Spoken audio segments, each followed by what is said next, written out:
تعمل إيه لو بتشتغل اكستيريور وبتعمل الرصيف وبدل ما ترصف بلوكات؟ تعال أقولك على طريقة توفر معاك وقت ومجهود وتطلع معاك أعلى جودة. بس قبل ما نبتدي احنا خلاص قربنا نوصل ل5000 متابع، شكرا جدا ليكم. دلوقتي سيب اللي في ايدك وانزل اعمل لي فولو على التيك توك وتابعنا على انستجرام، هتلاقيني بنزل فيه أحدث التصاميم اللي بعملها، تقدر تشوفها وتقولي رأيك. يلا بينا.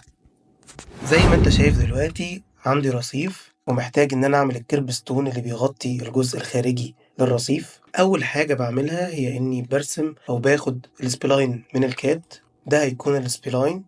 بعد كده برسم شكل الرصيف وبيكون عبارة عن مربع ومعمول له تشنفر، والضلع فيه بيكون 15 سنتي او على حسب انت بتشتغله ازاي.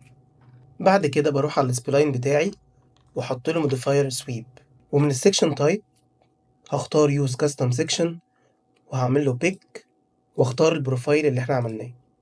طبعا من السويب بارامترز اقدر اتحكم بمكان السويب لحد ما يظبط معايا الالاينمنت. طيب دلوقتي هتفضل عندي مشكلة وهي المابنج بتاع الكيربستون نفسه.